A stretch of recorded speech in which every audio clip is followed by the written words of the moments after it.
네, 이렇게 대장동 항소 포기 사태의 여파가 검찰 고위직의 사의 표명으로 이어지고 있습니다.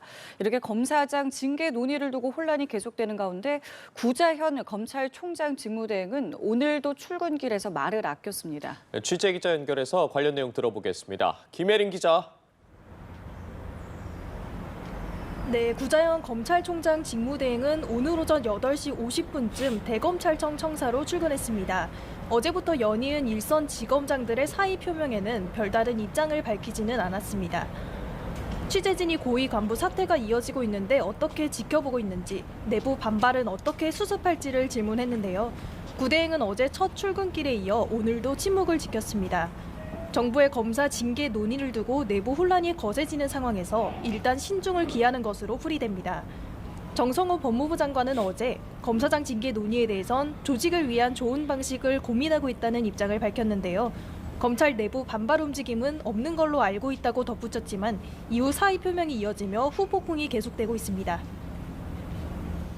네, 이렇게 되면 검찰 지휘부 공백이 우려되는 상황인데 추가 사의 표명도 있었습니까?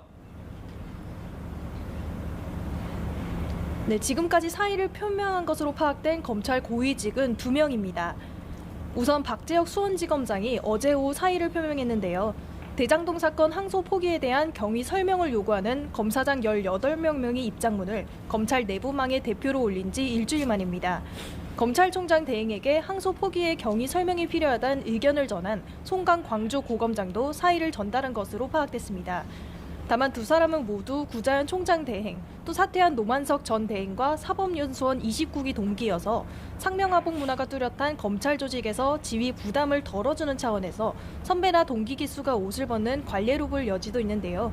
이에 따라 30기 이하 기수들의 사의 표명이 이어질지가 분수령이 될 전망입니다. 아직까지 추가로 사의를 밝힌 검찰 고위 간부는 없는 것으로 전해지는데요. 다만 검찰 내부 반발이 여전한 상황에서 줄사임으로 이어질 수 있다는 관측도 나오고 있습니다. 다만 검사장들의 후속 사퇴가 이어질 경우 징계 논의에 대한 후폭풍은 더욱 거세질 전망입니다. 지금까지 서울고검에서 전해드렸습니다.